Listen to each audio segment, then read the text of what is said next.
Inilah TTN Channel, memulihkan dan membangun kepada kehidupan yang lebih baik, benar dan mulia. Kali ini menyajikan tema mengenai mesin seks atau free sex, akibatnya bagi tubuh, kehidupan pekerjaan, keluarga, kekerabatan, dan masyarakat suatu negara. Saudara, selamat menikmati. Tuhan memberkati. Jangan lupa tekan subscribe dan like ya. Terima kasih atas dukungannya.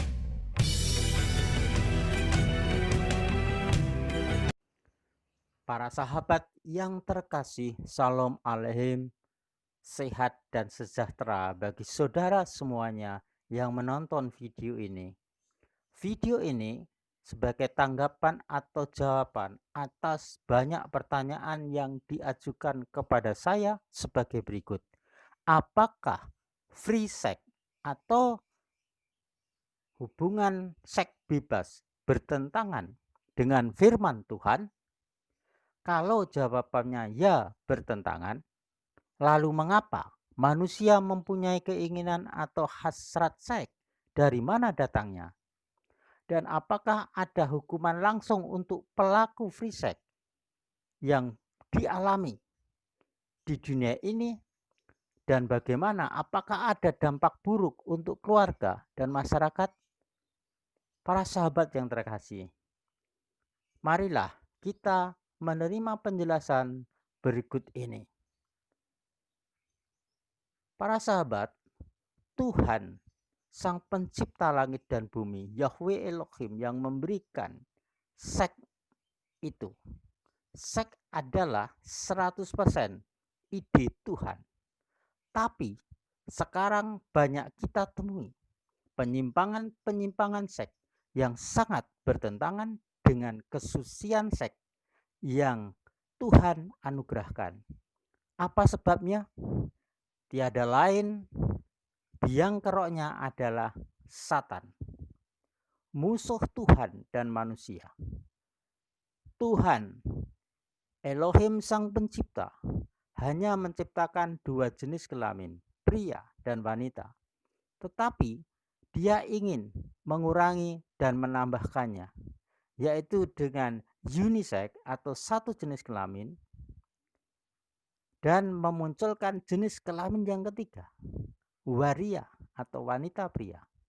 Serangan setan yang lain adalah penyimpangan seks mulai dari homoseks, biseks, yaitu orang yang melakukan hubungan seks dengan pria dan wanita sekaligus, sampai kepada manusia yang melakukan hubungan seks dengan benda mati dan binatang-binatang. Maka rusaklah manusia yang menjadi masyarakat erotik yang membiarkan dirinya dihancurkan setan dengan cara ini. Di samping hal-hal yang kasar ini, ada pula versi yang halus yang dilakukan oleh orang-orang terpelajar, tapi tetap janis, yaitu merangsang diri sendiri dengan cara berfantasi dan mengejar kenikmatan badaniahnya sendiri dengan mengeksploitasi tubuh sang istri, seperti memperlakukan seorang pelacur. Apakah rencana Tuhan selanjutnya untuk mengatasi kerusakan ini? Tiada lain, rencana pemulihan, pembangunan umat yang dipilih dan akan dijadikan umat kudus miliknya. Pemulihan untuk hidup kudus dan benar. Seks diberikan Tuhan bukan untuk diremehkan dan bukan pula untuk diagungkan, bukan pula untuk didajikan irama kehidupan atau puisi cinta badaniah. Seks harus diperlakukan sebagaimana hakikatnya yang semula.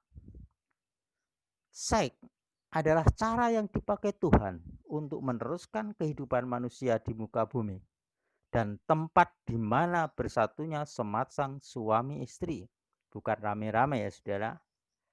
Dengan penuh kasih sayang yang tulus dan suci, penuh pengertian dan persahabatan, dalam ikatan pernikahan, bukan ikatan kumpul kebo atau suka sama suka. Inilah salah satu penyebab untuk meneruskan keturunan manusia harus bersetubuh. Tidak dapat muncul begitu saja di dengkul. Dan tetap jelas bahwa manusia tidak diciptakan oleh seks, tetapi diciptakan oleh Tuhan melalui hubungan seks sepasang suami istri. Sekarang kita mengerti, seks bukan untuk hidup dan hidup bukan untuk seks, tetapi hidup untuk menerima anugerah keselamatan pribadi di dalam Hamasiah dan menjadi berkat keselamatan bagi orang banyak. Mengapa perilaku atau tingkah laku seks perlu diketahui oleh setiap orang, terlebih bagi oleh anak-anak Tuhan? Sebab tidak ada seorang pun yang berani mengatakan secara sadar bahwa dia tidak mungkin dicobai dan dijatuhkan oleh nafsu seks. Buktinya apa? Saudara bisa melihat beberapa atau sejumlah tokoh-tokoh rohani, orang-orang yang dipandang suci atau raksasa-raksasa rohaniwan yang seolah-olah tidak tersentuh oleh dosa. Ternyata yang tidak pernah bermimpi mereka itu jatuh ke dalam dosa yang jorok ini, free sex. Akhirnya terjerembab karena kulit pisang, nafsu seksualnya yang halus. Hal ini bukan untuk membuat kita menjadi pesimis, saudara, tetapi untuk membuat kita bertobat, berjaga-jaga, dan merendahkan hati. Berbahagialah dia yang berjaga-jaga dan memperhatikan pakaiannya, dan yang kudus meneruskan kekudusannya. Saudara-saudara, juga bagaimana dampak atau hukuman atas perilaku free sex yang dialami di bumi ini. Juga dampak buruk bagi keluarga, bagi kekerabatan. Saudara, banyak keluarga hancur, cita-cita keluarga hancur karena faktor perilaku free sex ini. Hubungan kekerabatan hancur, terpatah, terpotong-potong. Hubungan masyarakat luas juga tercemar. Itulah saudara-saudara. Padahal firman Tuhan mengatakan kebenaran yang menguasai suatu bangsa akan meningkatkan derajat bangsa itu.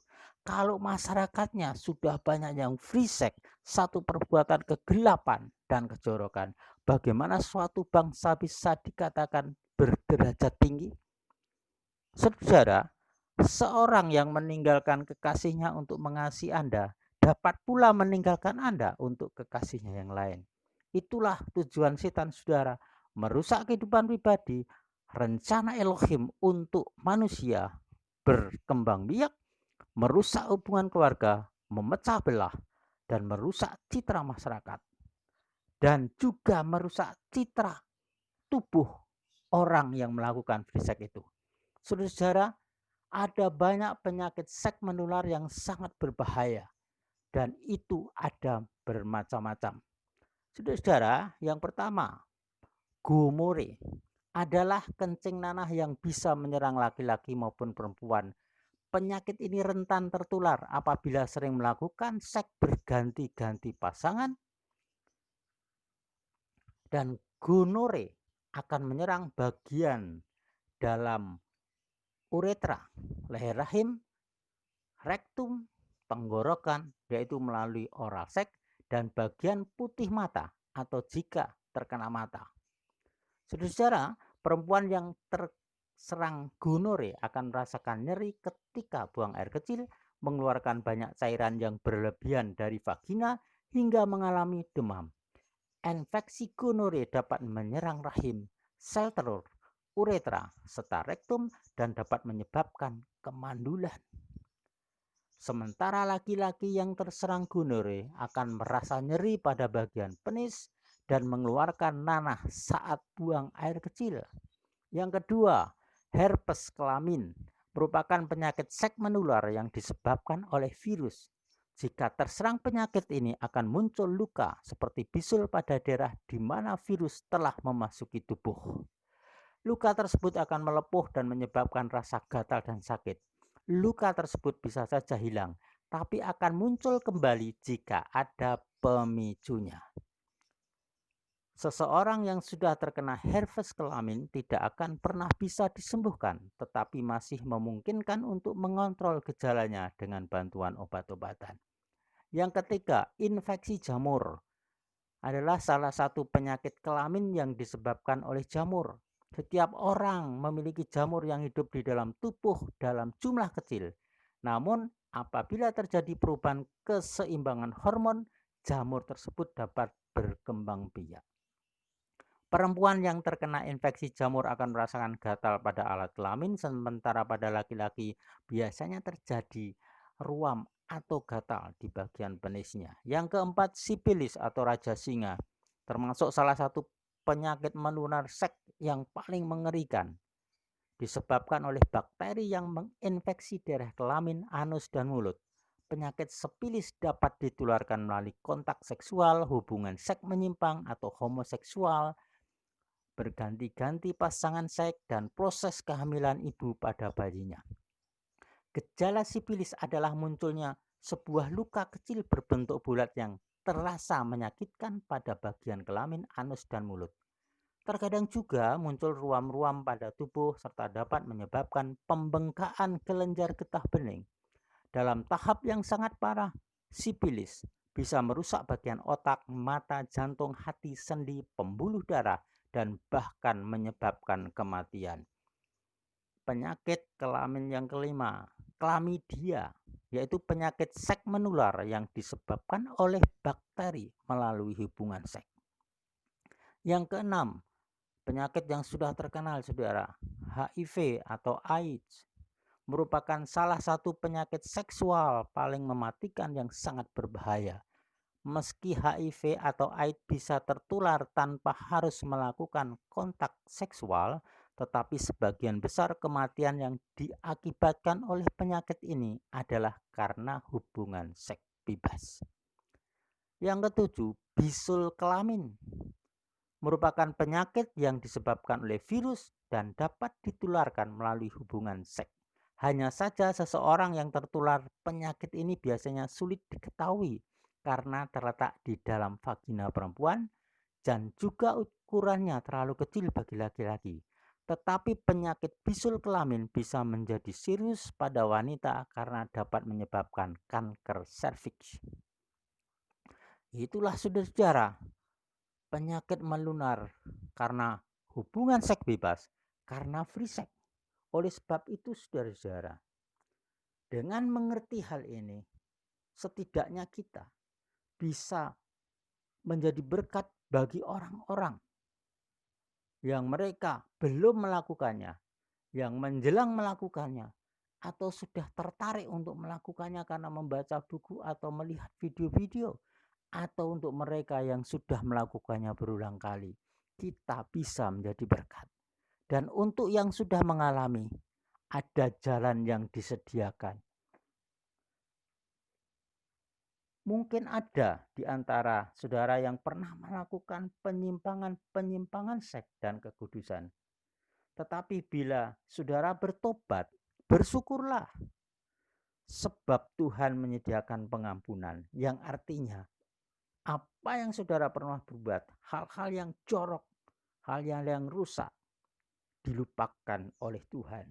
Saudara diperbarui. Sehingga firman Elohim digenapi, yang lama sudah berlalu, sesungguhnya yang baru sudah datang. Itulah saudara, jangan menyerah, jangan pesimis. Kalau saudara sudah pernah melakukan atau sedang melakukan sekarang, berhentilah, bertobatlah, perbarui pikiranmu bahwa itu kesukaan sementara. Itu bisa dihentikan. Dan Tuhan Yahweh Elohim yang menciptakan langit dan bumi menantikan saudara untuk berhenti melakukannya. Lakukan perubahan kepada kehidupan yang baru, manusia normal, yang oleh tubuhmu nama Tuhan bisa dimuliakan dan engkau diberkati. Apa yang lama sudah kau tinggalkan, yang baru datang.